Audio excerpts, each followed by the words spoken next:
Olá pessoal, tudo bem com vocês? Eu sou a professora Isabel e estamos aqui novamente para mais uma aula de língua portuguesa. E o assunto de hoje vai ser o quê? Estudo da língua. Nós vamos falar um pouquinho a respeito da carta do leitor, né? As marcas linguísticas encontradas nestas cartas. Ah, professora, mas o que é isso? Marcas linguísticas? Ah, gente, são os termos, né? As palavras que nós vamos usar para produzir essas cartas, né? Para que elas sejam bem estruturadas.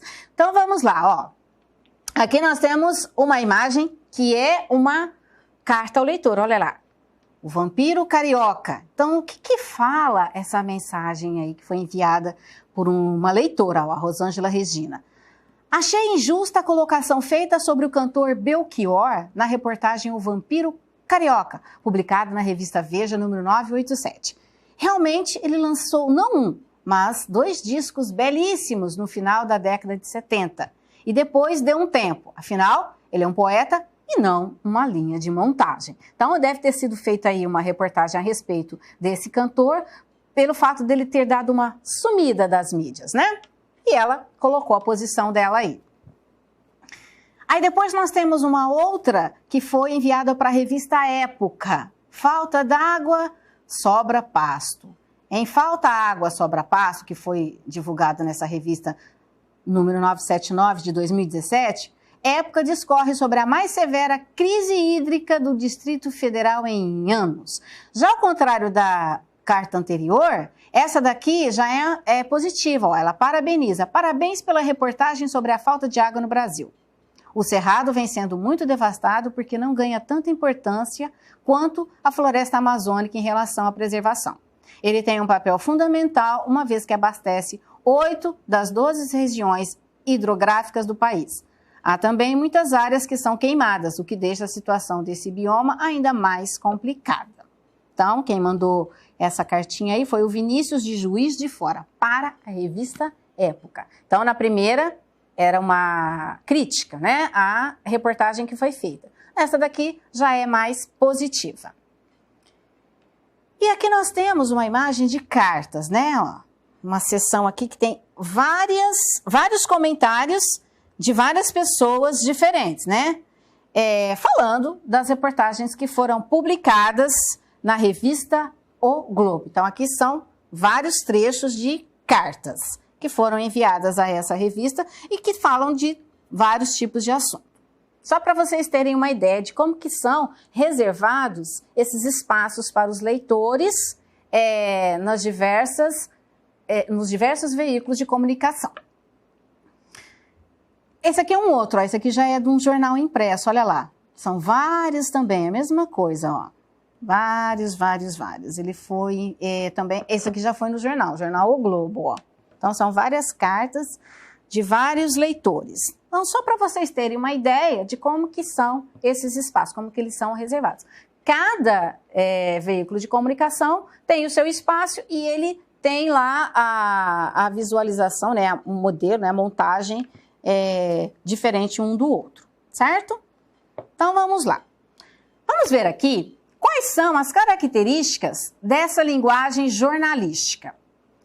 Um leitor que pretenda escrever uma carta para um jornal ou revista, no intuito de manifestar sua opinião ou pedir esclarecimento sobre uma determinada matéria publicada, precisa saber que o formato e que tipo de linguagem usar nesse texto. Então, gente, não é só quem publica o texto que tem que tomar cuidado com a linguagem. Quem escreve para criticar ou para elogiar também precisa saber como utilizar essa linguagem. Como os demais gêneros textuais, a carta do leitor possui muitas marcas linguísticas próprias. Vamos refletir sobre as principais, respondendo algumas questões sobre esse assunto. Então, vamos ver aqui. Releia a carta do leitor a respeito da matéria intitulada São Paulo decreta fim do canudinho, já analisada nas aulas de leitura. Nós vimos esse texto na aula passada, lembra? É um texto que fala sobre a proibição do canudinho plástico. Então vamos lá. O título diz o seguinte: Guerra ao plástico. A respeito da matéria sobre banir canudos de plástico no estado de São Paulo, a guerra parece perdida. Atualmente, todas as embalagens de utilidades na cozinha, como óleo, vinagre, sucos e águas, são de plástico. A mesma coisa na área de limpeza. Hoje, não se pode falar mais em vidro de remédio. Quase todos deixaram de ser embalados em vidro. Até rolhas de espumantes deixaram de ser de cortiça. As recentes vilãs, as sacolas de supermercados, continuam aí, só que agora pagas.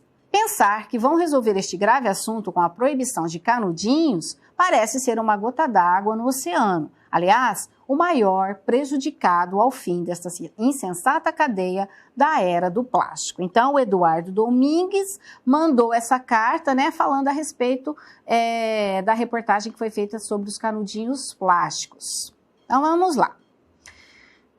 Responder algumas questões aqui a respeito dessa cartinha aí. O leitor está correto em iniciar sua carta com a frase a respeito da matéria sobre banir canudos de plásticos no estado de São Paulo, publicado no Estadão no dia 26/6. Vamos justificar então. Vamos responder, né, sim ou não e justificar. Então, olha só. Então, o leitor está correto sim em iniciar a carta com a frase a respeito da matéria sobre banir canudos. Por quê? Porque ele precisa fazer referência à matéria sobre a qual ele opina. Se ele não fizer isso, não tem como a pessoa que for ler saber sobre o que ele está falando, sobre qual matéria, a fim de que os leitores também identifiquem o assunto de que ele trata. Senão, não faz sentido. Vou falar sobre os canudinhos? Tudo bem, mas eu preciso assinalar qual matéria que foi publicada, que dia que foi publicada também. Qual é o primeiro substantivo usado no título da carta? Todo mundo lembra o que é substantivo? Substantivo, né? Todas as palavras que vão nomear o quê? Seres, coisas, objetos.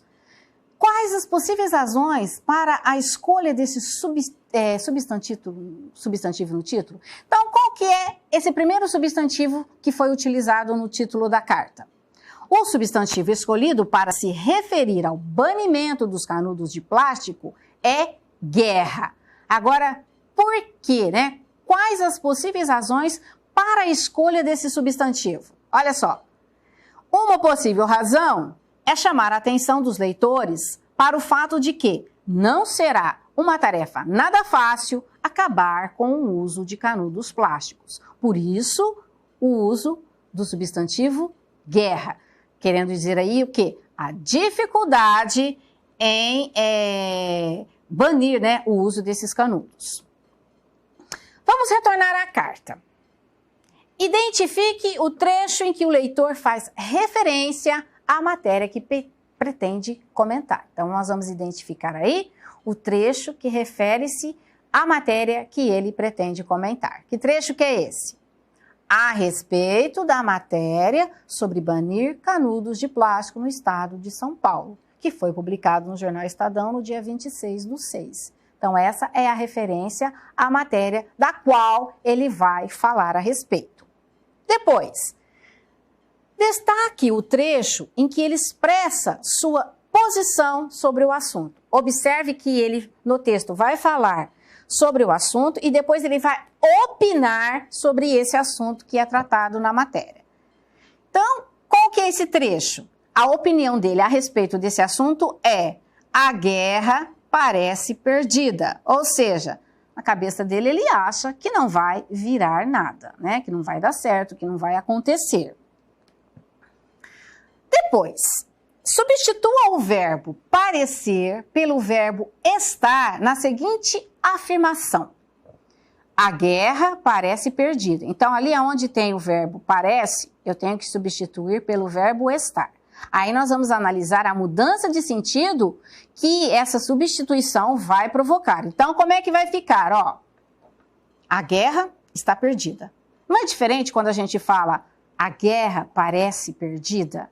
Quando a gente fala parece, nós não temos uma certeza se realmente vai acontecer. Mas quando a gente substitui pelo outro verbo que está no presente, a guerra está perdida, a substituição já produz um efeito de quê? De certeza da perda da guerra ao banimento dos canudos de plástico. Então, o verbo parecer indica dúvida e o verbo estar já está dando aí pra gente um efeito de certeza. A guerra já não parece mais perdida, e sim que já está perdida. Não há mais o que se fazer. Depois, indique os adjetivos empregados no texto pelo autor para se referir ao uso do plástico. Então, ele usa adjetivos, né? O que são os adjetivos? Palavras que vão caracterizar os substantivos. Então, que palavras que ele usou? Vamos lá ver, ó. Ele usou o adjetivo grave, quando ele se refere ao assunto do texto. E o adjetivo insensata, se referindo ao substantivo cadeia. Então, ele utilizou esses dois adjetivos, grave e insensata. Identifique o sintagma nominal. Nós já estudamos a respeito, gente. Sintagma nominal é o quê? Conjunto de palavras que tem um núcleo que sempre vai ser um substantivo. Então, identifique o sintagma nominal usado pelo autor como metáfora, né, que faz aí o uso da figura de linguagem, para se referir às sacolas de plástico. E que efeito de sentido tem essa metáfora? Vamos lá ver, ó. O sintagma nominal é as recentes vilãs. A metáfora personifica as sacolas, né? Ela passa a ter, atitudes que são típicas do ser humano. Então, ó, a metáfora personifica as sacolas de plástico, atribuindo-lhes a atuação maléfica própria dos vilões de peças teatrais, filmes e novelas. Então, parece que tem aí da vida a essas sacolas, quando se procura ver o que ela vai ser de prejudicial lá no futuro, depois de serem utilizadas e serem descartadas. Então, elas tornam-se vilãs. Transcreva do texto o trecho que sintetiza as razões do leitor para o seu posicionamento, né? Para a opinião que ele dá lá a respeito dessa matéria.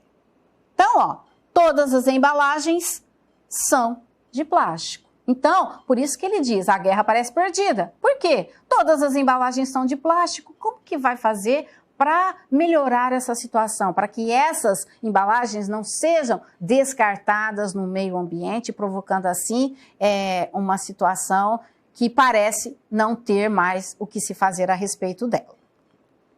E é isso, pessoal. Falamos hoje a respeito, né, das marcas linguísticas nos textos que são publicados, nas cartas dos leitores, nos comentários dos leitores. Espero que vocês tenham compreendido bem a aula. Faça as atividades propostas e envie a seus professores. Tenham todos bons estudos e até a próxima aula. Tchau, pessoal!